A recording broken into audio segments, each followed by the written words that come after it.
Welcome to సినీ రంగం. టాలీవుడ్ లో సంక్రాంతి అంటే కేవలం పండగ కాదు, బాక్స్ ఆఫీస్ కు అసలైన పరీక్ష. కుటుంబ ప్రేక్షకులు పెద్ద సంఖ్యలో థియేటర్లకు వచ్చే ఈ సీజన్ ను క్యాష్ చేసుకోవడానికి స్టార్ హీరోల సినిమాలు పోటీగా బరిలోకి దిగుతాయి. భారీ బిజినెస్, గ్రాండ్ ప్రమోషన్స్, రికార్డ్ అంచనాలతో వచ్చే ఈ సినిమాలు వసూళ్ల పండగ జరుపుతాయని భావిస్తారు. కానీ ఇటీవల సంవత్సరాల ట్రెండ్ చూస్తే సంక్రాంతికి ముందుగా రిలీజ్ అయిన కొన్ని భారీ సినిమాలు ఆశించిన స్థాయిలో రిజల్ట్ ఇవ్వకపోవడం ఇప్పుడు ఇండస్ట్రీలో చర్చగా మారింది. ఈ విషయం గుర్తుకు తెస్తే ముందుగా 2018 సంక్రాంతి గుర్తొస్తుంది. పవర్ స్టార్ పవన్ కళ్యాణ్ నటించిన అజ్ఞాతవాసి భారీ హైప్ తో రిలీజ్ అయినప్పటికీ మొదటి షో నుంచే మిక్స్డ్ టాక్ ఎదుర్కొంది. త్రివిక్రమ్ పవన్ కాంబినేషన్ పై ఉన్న అంచనాలు పూర్తిగా నెరవేరకపోవడంతో కథ, స్క్రీన్ ప్లే విషయంలో విమర్శలు వచ్చాయి. ఆ ప్రభావం సినిమా మొత్తం ప్రయాణంపై స్పష్టంగా కనిపించింది. అదే తరహాలో 2024 సంక్రాంతికి సూపర్ స్టార్ మహేష్ బాబు నటించిన గుంటూరు కారం థియేటర్లలోకి వచ్చింది. మాస్ ఎంటర్టైనర్ గా భారీ బిజినెస్ తో వచ్చిన ఈ సినిమాపై అభిమానులు పెద్ద ఆశలే పెట్టుకున్నారు.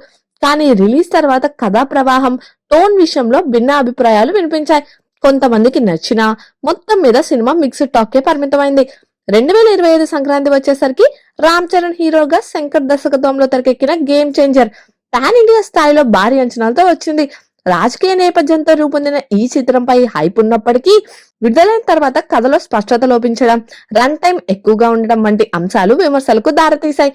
అంచనాలు పెద్దవే అయినా ఫలితం మాత్రం ఆ స్థాయిలో లేదన్న అభిప్రాయం వినిపించింది. ఇక తాజాగా 2026 సంక్రాంతికి ప్రభాస్ నటించిన ది రాజాసాబ్ థియేటర్లలో అడుగుపెట్టింది. డార్లింగ్ నుంచి ఒక ఫుల్ ఎంటర్టైనర్ కోసం ఎదురు చూసిన అభిమానులు మొదటి రోజు సినిమా చూసి కొంతవరకు అసంతృప్తి వ్యక్తం చేశారు. ఈ సినిమాకు మొదటి రోజు నుండే మిక్స్డ్ టాక్ రావడంతో సినిమా రన్ను కాపాడేందుకు మేకర్స్ తగిన జాగ్రత్తలు తీసుకున్నారు. హారర్, కామెడీ ఎలిమెంట్స్ కొంతవరకు వర్క్ అయినా అందరికీ పూర్తిగా కనెక్ట్ కాలేదన్న అభిప్రాయాలు వ్యక్తమయ్యాయి. ఇలా వరుసగా 4 సంవత్సరాల్లో సంక్రాంతికి ముందుగా వచ్చిన పవన్ కళ్యాణ్, మహేష్ బాబు, రామ్ చరణ్, ప్రభాస్ సినిమాలు మిక్స్డ్ టాక్ ను సొంతం చేసుకోవడం నిజంగా ఆలోచించాల్సిన విషయం. అయితే దీన్ని సంక్రాంతి సెంటిమెంట్ గా చూడడం కంటే ప్రతి సినిమాకు కంటెంటే ఫైనల్ జడ్జ్ అనే నిజాన్ని ఇది మరోసారి గుర్తు చేస్తోంది. కథ బలంగా ఉంటే ఏ సీజన్ అయినా బాక్స్ ఆఫీస్ లో విజయం సాధిస్తుంది అన్నది మళ్ళీ రుజువవుతోంది. మరి సంక్రాంతి సినిమాలపై మీ అభిప్రాయం ఏమిటి? కామెంట్స్ లో మాతో షేర్ చేయండి.